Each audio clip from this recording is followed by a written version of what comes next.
तो हेलो भाइयों एंड बहनों, स्वागत है आपका मेरे चैनल आकाश प्रजापति में। तो लास्ट वीडियो में we have discuss about the settlement of Surat. We have discuss that in just 10 minutes because that was a small video.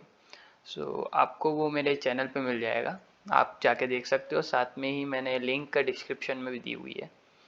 तो as I told you in the last video that we will be discussing further more settlements, so this video is about the settlement of Madras.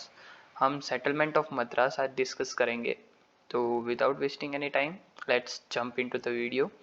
But before that, please subscribe my channel, like the video if you get the information helpful to you, then please like the video, and let's jump into the video. So it's the settlement of Madras. The settlement of Madras is fault, और we can say that कि settlement of Madras तीन phase में हुआ था.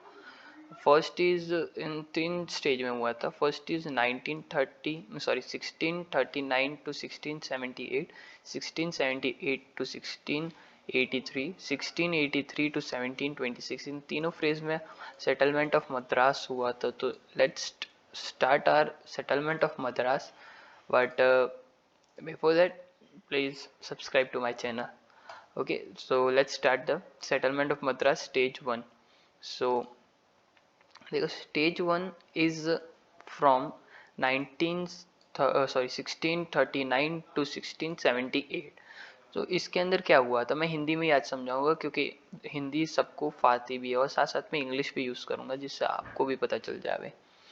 So इन 1639 यानी 1639 में English east India company के लिए सर फ्रांसिस डे, ये नाम याद रखना, उन्होंने एक ज़मीन यानी पीस ऑफ लैंड एक्वायर की थी from the Hindu Raja of Chandragiri. Chandragiri के राजा हैं, उनके पास से पीस ऑफ लैंड ली थी, जैसे कि वो सूरत सेटलमेंट में जहांगीर के पास चली थी. इसी तरह है ना, मद्रास के अंदर भी फ्रांसिस डे ने एक चंद्रगिरी के राजा के पास से पीस ऑफ लैंड ली थी. एंड इन 1640 उसके जस्ट एक साल बाद ईस्ट इंडिया कंपनी को कंस्ट्रक्ट किया गया था या फैक्ट्री बनाई गई थी, जिस फैक्ट्री को हम फोर्थ सेंट जॉर्ज कहते हैं या तो कहते थे उस टाइम पे. यानी उस फैक्ट्री का नाम दिया गया था फोर्थ सेंट जॉर्ज. ये याद रखना, ये नाम इम्पॉर्टेंट है because you have to write in the exam. So इन्होंने सेंट जॉर्ज पोल फोर्थ सेंट जॉर्ज बनाया था, जिसको वाइट टाउन किया कहा गया था क्योंकि सभी ब्रिटिशर्स थे, यानी ब्रिटिशर्स की चमड़ी वाइट थी उस टाइम पे, इसलिए उनको गोरिया कहते थे, इसलिए वाइट मैन कहते थे.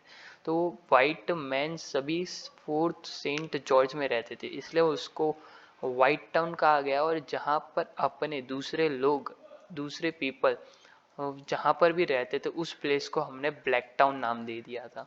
सो यहाँ पर उन्होंने बस दो चीज़ में डिवाइड किया था टाउन्स को. तो let's to see what happened after this.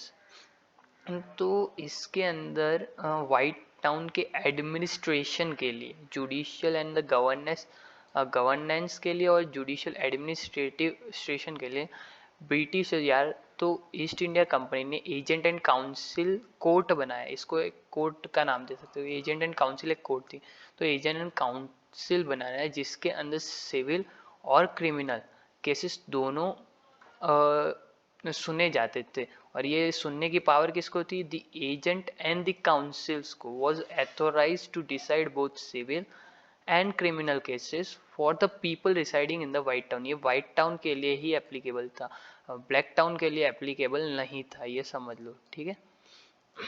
बाद में as agent and council was for the white town, तो ब्लैक टाउन के लिए क्या था? तो चौल्ट्री कोर्ट है ना, वो ब्लैक टाउन के लिए था. So in black town the native judicial officer, यानी ब्लैक टाउन के जुडिशियल एडमिनिस्ट्रेशन के लिए नेटिव जुडिशियल ऑफिसर को अपॉइंट किया गया, जिसको अधिकारी कहा जाता था. अधिकारी याद से रखना, अधिकारी, जिसको अधिकारी कहा जाता था, जिसको सिविल केसेस सिंपल केसेस लेने की अथॉरिटी थी, बट उसको सीरियस ऑफेंसेस लाइक मर्डर का नहीं था कि मर्डर ले सकते कि नहीं, मर्डर ले नहीं सकते हैं, सीरियस ऑफेंसेस वो प्रैक्टिस नहीं कर सकता था, बाकी हाँ हल्के फुल्के केसेस ले सकता था।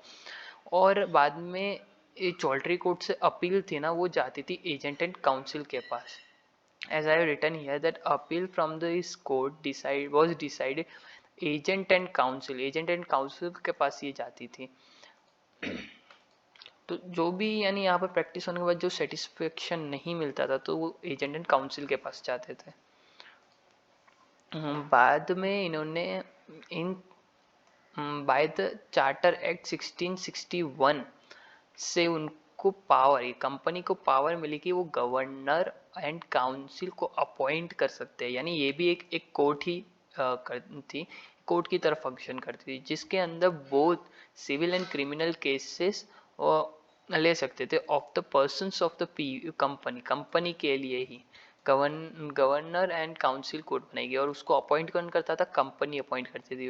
Under which power? The charter act 1661, ये आपको याद रखना है। तो यहाँ पर फर्स्ट फ्रेज है ना वो कंप्लीट हुआ, फर्स्ट फ्रेज यहाँ तक ही था, स्टेज यहाँ तक ही था। तो इसके अंदर जो भी हुआ ना वो एक बार आप वापस से रीड कर लेना, जिससे आपको एकदम परफेक्टली पता चल जाए कि क्या क्या हुआ। तो स्टेज 1 3 स्लाइड में है, ठीक है। तो अब let's start the stage 2 which was held in the 1678 to 1683। इसके अंदर पहली वस्तु क्या थी, पहली चीज क्या हुई कि हाई कोर्ट ऑफ जुडिकेचर बनाया गया, जिसके अंदर इन 1665 द गवर्नर रिकग्नाइज्ड, उन्होंने रिकग्नाइज किया पूरे, यानी जो भी था वो सब कुछ देखा कि पूरा जुडिशियल सिस्टम वर्क कैसे कर रहा है, और उसको समझने के बाद टोटल 12 जूरीज की हेल्प के साथ उन्होंने यह हाई कोर्ट ऑफ जुडिकेचर बनाया, जिसके अंदर वो वीक में 2 बार ही बैठे थे, सेट ट्वाइस अ वीक, और वो डिसाइड क्या करते थे? सिविल एंड क्रिमिनल केसेस दोनों करते थे। और उनको और देवर उनको एम्पावर किया था, हाई कोर्ट ऑफ जुडिकेचर को एम्पावर किया गया था टू टेक द अपील और to decide the appeal from the choultry court. Choultry court कहाँ आया हुआ है? ब्लैक टाउन के अंदर, जिसको हमने स्टेज फर्स्ट में देखा था। उसके अंदर चौल्ट्री कोर्ट की अपील जाती थी एजेंट एंड काउंसिल। तो अब उन्होंने सेकेंड फ्रेज में कैंसिल करके उन्होंने कहा कि अपील्स अब से चौल्ट्री कोर्ट की सारी appeals high court of judicature में जाएगी। ये एक वस्तु चेंज हुई थी आप, तो ये याद रखना। After that choultry court, old choultry court को वापस से रिकंस्ट्रक्ट किया गया था, यानी ओल्ड चौल्ट्री कोर्ट को हटाकर नया चौल्ट्री कोर्ट बनाया गया था, जिसके अंदर 3 इंग्लिश मैन को किया गया था अपॉइंट इन एक्सचेंज ऑफ अधिकारी। इसके अंदर एक और चीज़ आपको याद रखनी होगी, आपको अपनी टेक्स्ट बुक में या तो दूसरी एक और मैं वीडियो लाऊंगा उसके ऊपर, जिसके अंदर अधिकारी ने कुछ क्राइम्स किए थे, जिसलिए अधिकारी को हटा दिया गया था, और इसको हटाने के बाद 3 इंग्लिश मैन को अपॉइंट किया गया था from for the choultry court. Kanappa करके बहुत बड़ा वो हंगामा हुआ था उस टाइम पे, तो वो भी मैं एक अलग से एक वीडियो ला दूंगा, ठीक है, सेटलमेंट्स कंप्लीट होने के बाद। तो फॉलो वो सब्सक्राइब कर देना मुझे, जिससे आपको पता चले कि वो वीडियो मेरी कब आ रही है, ठीक है। तो अधिकारी के एक्सचेंज में 3 इंग्लिशमैन को बिठाया गया तो डिसाइड द केसेस डिसाइड करने के लिए, और वो कितनी बार वीक में 2 बार बैठते थे, और उनको ऐसा पावर दी गई थी कि वो सिविल केसेस प्रैक्टिस कर सकते हैं, but the value of 50 pagodas only, और पेटी क्रिमिनल केसेस यानी 50 पगोडाज से अगर ज़्यादा होगा, लाइक 60 पगोडाज का अगर कोई केस हो, तो वो प्रैक्टिस नहीं कर सकते, वो डिसाइड नहीं कर सकते, वो डिसाइड करेंगे बाद में हाई कोर्ट ऑफ जुडिकेचर, ठीक है। अब आगे जाते हैं तो देखते हैं स्टेज 3, यानी स्टेज 2 बस 2 ही स्लाइड में है, 2 भी नहीं, एक ही स्लाइड में, क्योंकि आधा तो यहाँ पर कट हो गया, तो 2 ही चीज़ ये नहीं हुई थी स्टेज 2 में। तो अब देखते हैं स्टेज 3 में क्या हुआ था। स्टेज 3 में एडमिरल्टी कोर्ट बनाया गया था। First of all stage 3 1683 to 1726 तक रहा गया। तो इसके अंदर क्या हुआ था कि एडमिरल्टी कोर्ट बनाया गया था। अब let's see what's the admiralty court, और एडमिरल्टी कोर्ट बनाया क्यों गया था।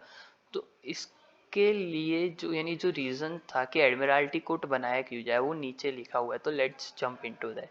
देखो, इन एशिया यानी एशिया, अफ्रीका और अमेरिका के अंदर इंग्लिश ईस्ट इंडिया कंपनी को पावर मिली हुई थी या तो मोनोपोली मिली हुई थी। देखो मोनोपोली वॉज गिवन, मोनोपोली किसने दी थी? ब्रिटिश गवर्नमेंट ने मोनोपोली दी हुई थी कि तुम ही इन एशिया, अफ्रीका और अमेरिका में ट्रेड कर सकते हो, ठीक है।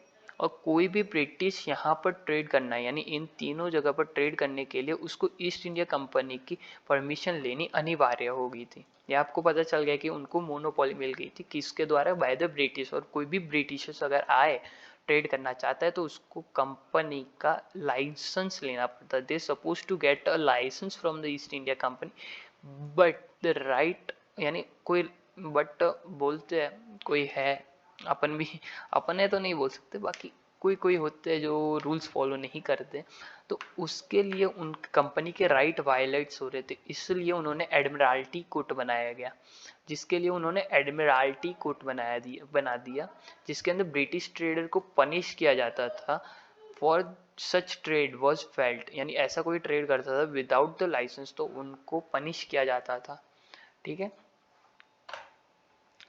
तो अब देखते हैं कि what was the function of the admiralty court. देखो इन 1686 port this port was establish in the Madras. देखो 1686 में इसको एस्टैब्लिश किया गया था। कोर्ट होगा यहाँ पर, पोर्ट नहीं हुआ मेरे ख्याल से, मुझे देखना पड़ेगा। इसकी जगह पोर्ट की जगह कोर्ट होगा यहाँ पर, ठीक है। तो इस कोर्ट को एस्टैब्लिश किया गया था in Madras by the charter of 1683।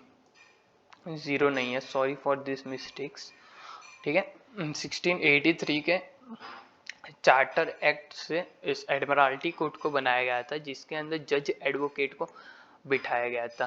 देखो जज एडवोकेट कौन था यहाँ पर? जज एडवोकेट वो था जो कि सिविल लॉ के अंदर पूरी सिविल लॉ उसने पढ़ी हुई हो, ठीक है। और विद दैम एक जज एडवोकेट था और दूसरे दो मर्चेंट्स थे। देखो two merchants appointed by the company, ठीक है, फॉर द एडमिरल्टी कोर्ट। देखो अब कोर्ट क्या क्या डिसाइड कर सकती थी, कौन कौन से केसेस ले सकती थी, वो भी है कि all cases of mercantile and the maritime natures, यानी वो मर्केंटाइम और मैरीटाइम नेचर्स के केस ले सकते थे, ट्रेसपास इंजरीज ले सकते थे, या तो रॉन्ग कमिटेड यानी कोई भी ऑफेंस कुछ कमिट किया हुआ या तो उसको किया गया हो, किसी भी क्राइम को किया हुआ ऑन द सी यानी हाई सीज के पानियों में, जहाँ से जैसे कि ब्रिटिशर्स पहले आते थे सीज के द्वारा, तो उस सीज पर कहीं युद्ध ऐसा कुछ लड़ाई झगड़ा, तो वो क्राइम के लिए उन्होंने एडमिरल्टी कोर्ट बनाया दिया, ठीक है। साथ में वो शिप और गुड्स के भी लेते थे। देखो फॉर फीचर एंड सीजिंग यानी कोई हमले के अंदर किसी और की शिप हथिया लेते थे, गुड्स हथिया लेते, तो वो भी केसेस वो एडमिरल्टी कोर्ट देखता था।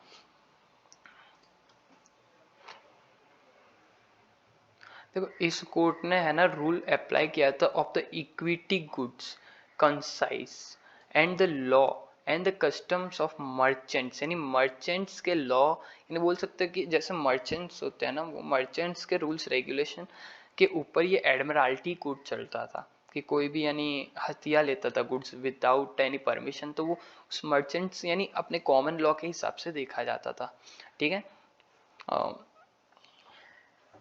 और जब ये कोर्ट बना था, जब एडमिरल्टी कोर्ट बना था ना, तब John Gray was appointed as a जज, यानी वो जज थे। जॉन ग्रे जज थे, ये नाम याद रखना, ये नाम आपको एग्जाम में लिखने पड़ेंगे जिससे आपको एक अच्छा मार्क्स मिल सके, ठीक है। बाद में in 1687 sir John Biggs a professional lawyer was appointed as the जज एडवोकेट, यानी चीफ जस्टिस या तो जज के रूप में उनको एडमिरल्टी कोर्ट में बिठाया गया था।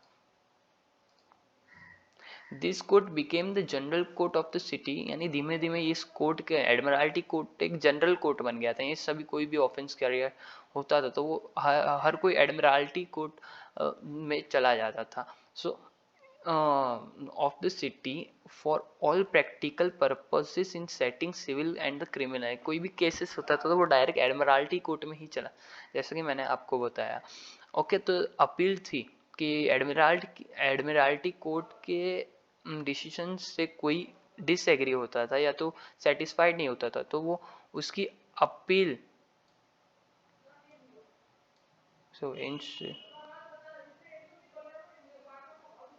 एडमिरल्टी कोर्ट्स की अपील कहीं जाती थी, ये मैंने लिखा नहीं लगता, ये पॉइंट्स मेरे को बाद में रिफर करना पड़ेगा, थोड़ी देर के लिए रुक जाइए।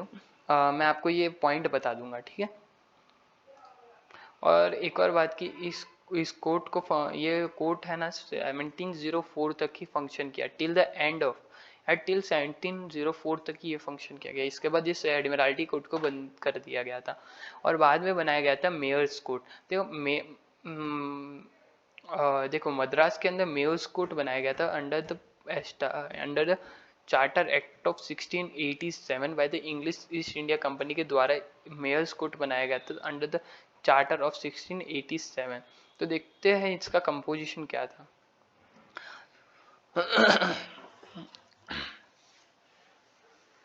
देखो एडमिरल्टी कोर्ट है ना, वो बनाया गया था एक मेयर, 12 एल्डरमैन एंड 60 और मोर बर्गरीज के हेल्प से, या तो यानी वो जज एज पर अपना, यानी अब अभी के टाइम में एक होता है चीफ जस्टिस, बाद में अदर जजेस होते हैं, उसी तरह यानी ये कोर्ट के अंदर एक मेयर, 12 एल्डरमैन एंड 60 बर्गरीज थे, 60 से या तो 60 से ज़्यादा, ओके। और फर्स्ट मेयर एल्डरमैन उनको नॉमिनेट किया गया था बाय द चार्टर ओनली, यानी 1687 के अंदर पहले से ही बताया गया था कि मेयर और एल्डरमैन होगा कौन, ठीक है। और इसके अंदर एक और है कि मेयर है ना, वो ऑफिस होल्ड करेगा फॉर द 1 ईयर, बाद में एल्डरमैन वापस से इलेक्शन करके मेयर्स को अपॉइंट करेंगे, ठीक है।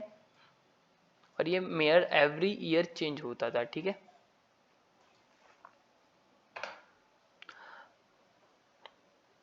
और बर्गरीज थे ना, वो मेयर के द्वारा सिलेक्ट किए जाते थे, ठीक है। और एल्डरमैन में उनको बर्गरीज को मेयर्स एंड द एल्डरमैन दोनों मिल के सिलेक्ट करते थे। और बर्गरीज हम मैक्सिमम हो सकते थे 120, इससे ऊपर नहीं जा सकते थे, उससे यानी 120 से ऊपर बर्गरीज नहीं रख सकते थे, ठीक है।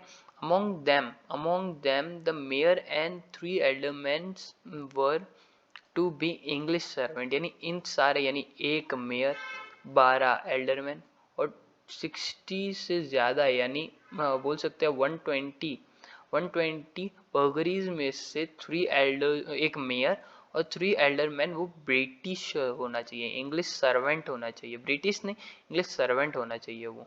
और पहले तो English servant only for Britishers ही थे, यानी ब्रिटिशर्स ही आप बोल सकते हो, ब्रिटिश। और बाकी सब कुछ नेशन से लिया जाता था, बर्गरीज एल्डरमैन, बाकी के एल्डरमैन और बर्गरीज नेशंस यानी इंडिया में से लिया जाता था।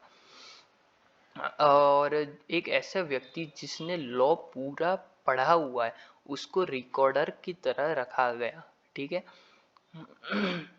और उसको अटैच किया गया बाय द मेयर्स कोर्ट, यानी मेयर्स कोर्ट का पार्ट बना दिया गया उसको। और एक और बोला कोर्ट ऑफ रिकॉर्ड, यानी वो हर एक रिकॉर्ड रखता था कोर्ट के अंदर, कि कोर्ट के अंदर कौन कौन से केसेस आ रहे हैं, कैसे कैसे चल रहा है वगैरह वगैरह, वो रिकॉर्डर सब कुछ रिकॉर्ड्स रखता था, ठीक है।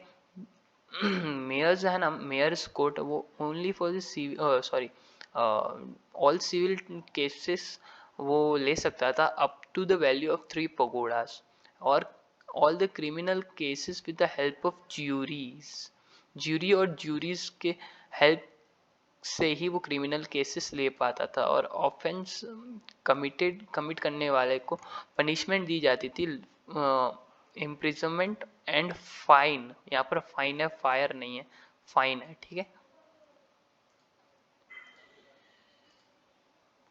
देखो अपील फ्रॉम, यानी मेयर्स कोर्ट की अपील थी ना, वो एडमिरल्टी कोर्ट में जाती थी, ठीक है। यहाँ पर एडमिरल्टी कोर्ट, यानी कोई भी जो सेटिस्फाइड ना हो वो एडमिरल्टी कोर्ट में अपील कर सकता था,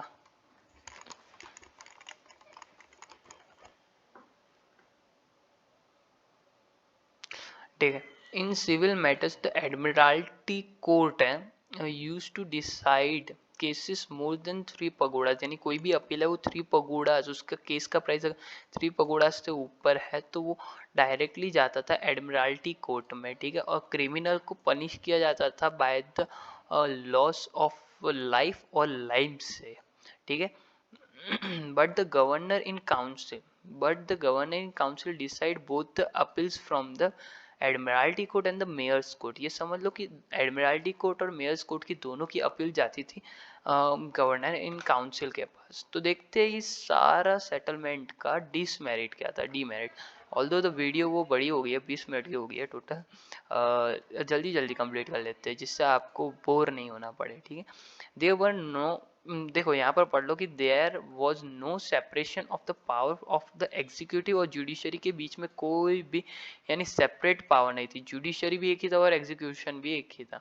द जज of the mayor's court were layman, यानी उनको कोई भी नॉलेज नहीं थी इंग्लिश लॉ के द्वारा, तो का इंग्लिश लॉ का कोई भी नॉलेज नहीं था, तो भी उनको मेयर्स कोर्ट के अंदर अपॉइंट किया गया था, ठीक है, एज अ जज। और वहाँ पर नो यूनिफॉर्मिलिटी नहीं थी और कंसिस्टेंट डिसीजन नहीं होते थे, डिसीजन सही से नहीं मिलते थे उनको। दो द रिकॉर्डर एक एक्सपर्ट था in the law English law के अंदर, वो एक्सपर्ट था, बाकी उसका ओपिनियन कोई भी मैटर नहीं करता था। ये एक डीमेरिट था कि कोई भी यानी देते थे ओपिनियन कि ऐसा कर दो, तो रिकॉर्डर का ओपिनियन नहीं लिया जाता था। इसी के साथ साथ प्रीवी काउंसिल भी बनाया गया। इफ यानी कोई भी सूट का वैल्यू 1000 पगोडास होता है या तो 1000 से मोर होता, तो उसकी अपील की जाती थी प्रीवी काउंसिल के अंदर। ये भी एक कोर्ट था। और choultry court headed the petty civil cases, यानी वो छोटे छोटे civil cases up to the 2 pagodas लेता था इन द थर्ड स्टेज, यानी फर्स्ट स्टेज के अंदर उसको ज़्यादा पावर दी गई थी, थर्ड से सेकंड स्टेज के अंदर उसको थोड़ा कम कर दिया गया था, और फोर्थ यानी रिकंस्ट्रक्ट कर दिया गया था एंड 3 मेंस बैठने लगे थे इंग्लिश मैन, और आप थर्ड स्टेज के अंदर उसको थोड़ा और नीचे की साइड ले आ गया, ठीक है। बट और इसकी पावर डिक्लाइन होते होते 1800 तक उसकी पावर डिक्लाइन होती रही। तो यहाँ तक ही था अपना सेटलमेंट ऑफ मद्रास। ये सारा है ना, ये सारा आप एक बार आराम से पढ़ लेना जिससे आपको सही से समझ में आ जाए। देखो settlement of Madras was divided into 3 stages. साथ में सेटलमेंट के अंदर इन्होंने हिंदू राजा के पास से लैंड लेके फैक्ट्री बनाई थी जिसको सेंट जॉर्ज पोल कहा गया था, फोर्थ कहा गया था। और बाद में एजेंट काउंसिल, चॉल्ट्री कोर्ट, गवर्नरिंग काउंसिल, ऐसे पूरा ये एक बार पढ़ लेना जिससे आपको ये ज़्यादा समझ में आ जाए। तो आपको ये इन्फॉर्मेशन कैसी लगी हमें कमेंट बॉक्स में ज़रूर बताना। वीडियो को लाइक ज़रूर से कर देना क्योंकि लाइक से हमें भी मोटिवेशन मिलता है। कमेंट कर देना और साथ में सब्सक्राइब कर देना जिससे अगला सेटलमेंट ऑफ बॉम्बे का भी आपको वीडियो मिल सके। सॉरी, आपको सेटलमेंट ऑफ बॉम्बे का वीडियो मिल सके। तो अगर आपको ये वीडियो अच्छी लगी है तो लाइक ज़रूर करना और आगे भी वीडियो आते रहेंगे। तब तक के लिए बाय बाय और मिलते हैं नेक्स्ट वीडियो में। So thank you.